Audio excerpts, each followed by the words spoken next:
Anda oleh masyarakat itu dibilang dokter. Tapi kalau dari lihat gelar Anda, sebenarnya di sini ada profesor, dokter, PhD, SPFK. Itu gelar apa aja sebenarnya?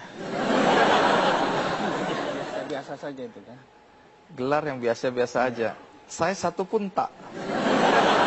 Anda borong banyak sekali nih. Kebetulan. Oh, kebetulan. Jadi kalau PhD-nya di bidang apa? PhD-nya bidang farmakologi klinik. Itu diperoleh di Flinders Medical Center Australia. Dari Australia. Kalau SPFK ini? SPFK itu spesialis farmakologi klinik. Itu dikeluarkan oleh PBID, Pengurus Besar ID. Baik. Lumayan banyak ini ya gelarnya ya. Alhamdulillah. Anda anak berapa? Saya ini anak pertama dari 6 bersaudara. 6 bersaudara. Orang tua Anda pekerjaannya apa?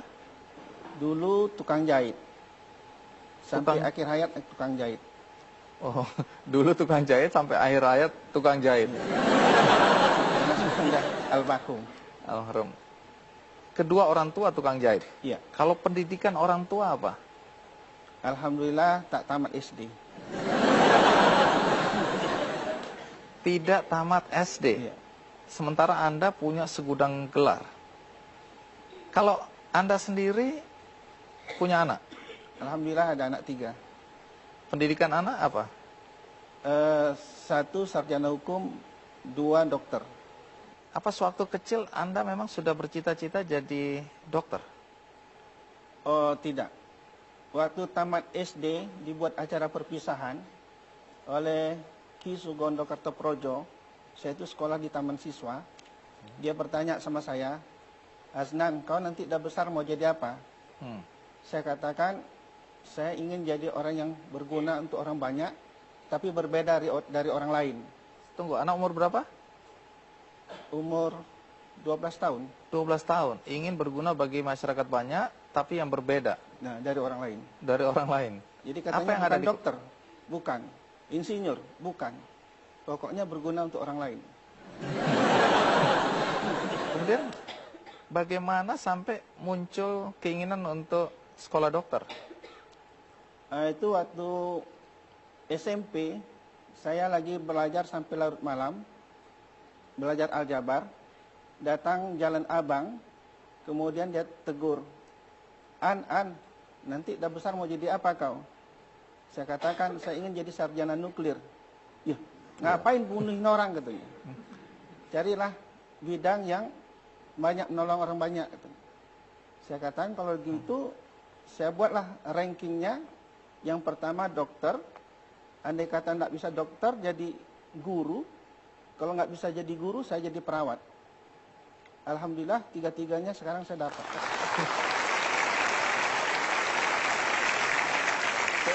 Masih banyak pertanyaan. Bagaimana sampai anak tukang jahit bisa kuliah kedokteran?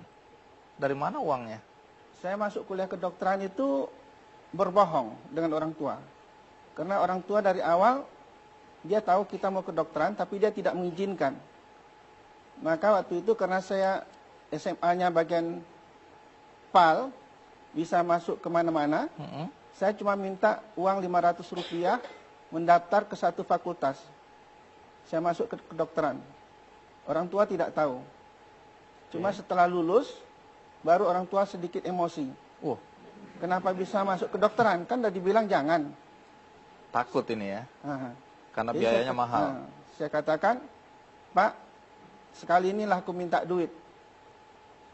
Waktu itu uang kuliah sama uang pelunco 33.000.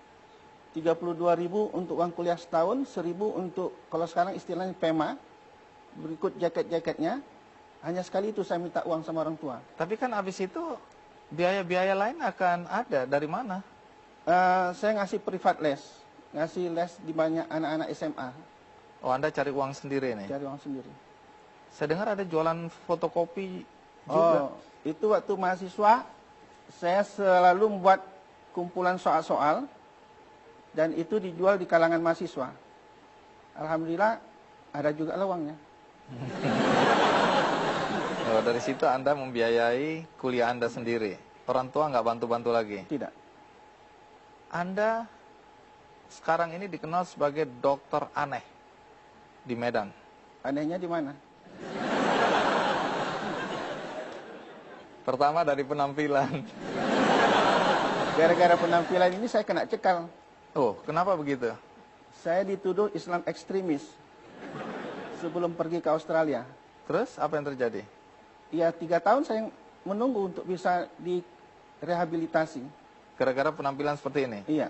Karena walaupun Anda profesor, dokter, PhD, SP, FK gitu, Itu kan belakangan. belakangan.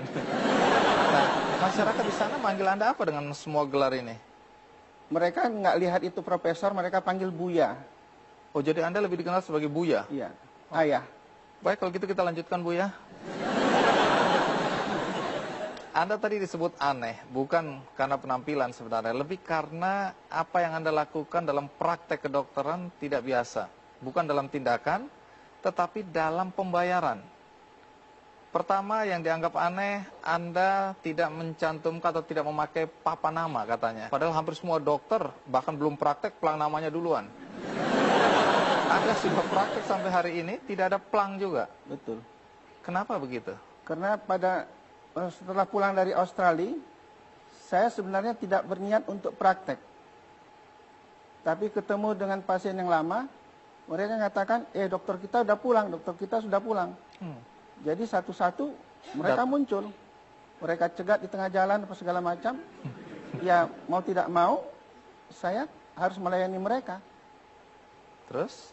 Ya sampai sekarang demikian. Tapi kalau sekarang pasien Anda per hari berapa orang?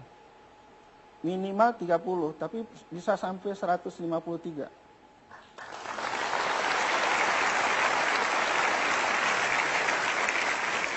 Ini nggak ada papan nama bukan berarti ini praktek liar ini ya? Oh tidak. Iya. SIP. Saya curiga aja ini. Kemudian Anda dianggap aneh karena cara pembayarannya. Ya. Pertama Anda nggak menentukan tarif ya? Tidak boleh. Tidak boleh. Iya. Yang tidak membolehkan siapa? Pelajaran yang sampai kepada saya, ada 3 profesi yang tidak boleh meminta duit kepada rekanannya. Pertama adalah apabila seorang murid ingin berguru sama kita. Jadi profesi dosen, guru itu sebenarnya tidak boleh membuat tarif. Kedua adalah apabila datang orang ingin minta nasihat. Kami ada masalah begini-begini sebagai pengacara, tidak boleh membuat tarif. Dan yang ketiga adalah apabila datang seseorang ingin berobat kepada kita, tak boleh bikin tarif. Tapi kalau dia kasih, kita terima. Ini pengetahuan baru bagi saya. Udah lama itu, Pak.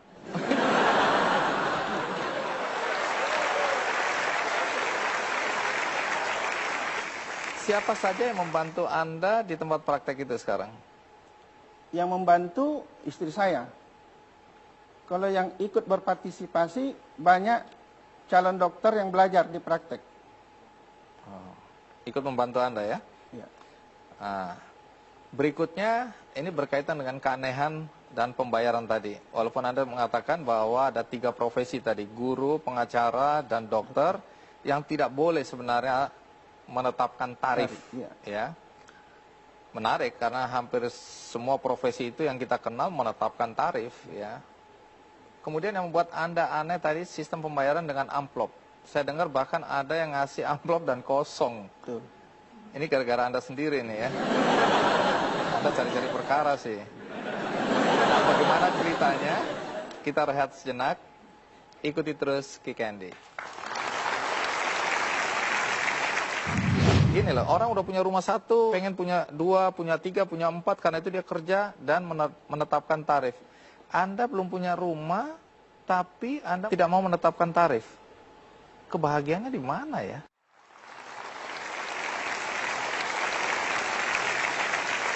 Bu Yasna, saya dengar pasien Anda itu dari kalangan bawah sampai atas, bahkan orang-orang dari luar Sumatera itu datang berobat pada Anda. Yang saya sebut aneh tadi berkaitan dengan pembayaran ya. Anda mengatakan tidak menentukan tarif. Pasien boleh membayar suka-suka. Soal bayar suka-suka itu pengertiannya apa ya? Ya seikhlas hati dia.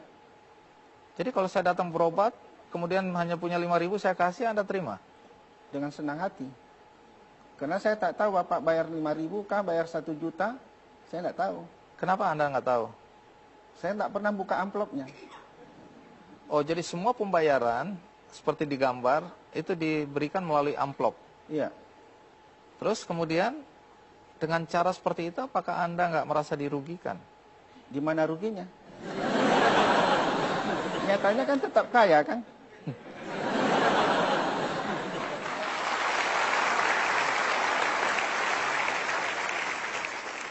Saya dengar bahkan kalau ada orang yang bertanya, "Dok, saya harus bayar berapa?" Anda malah marah-marah. Anda semprot. Ya, Apa yang karena dia menghina saya. Loh, kan jasa Anda sudah Anda berikan dan saya menanyakan berapa saya harus membayar jasa itu. Kalau saya sudah bisa menghargai berapa rupiah saya, orang lain akan bisa beli saya. Saya tidak ingin beli.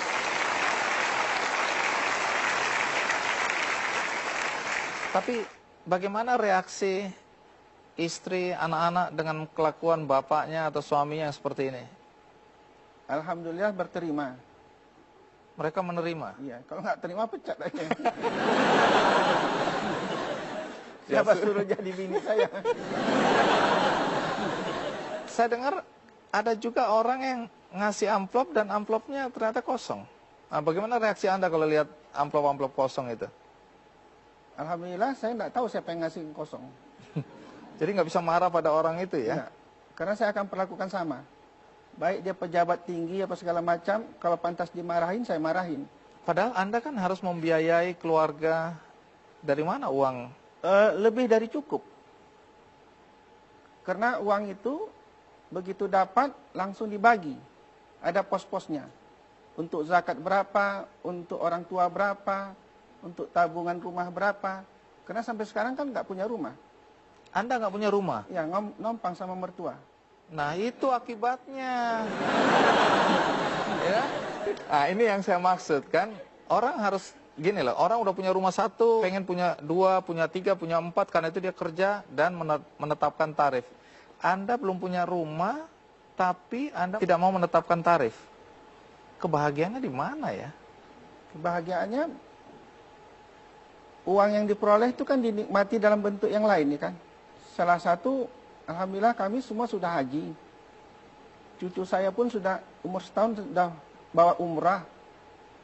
Tiap tahun keluar negeri. Kurang apa lagi?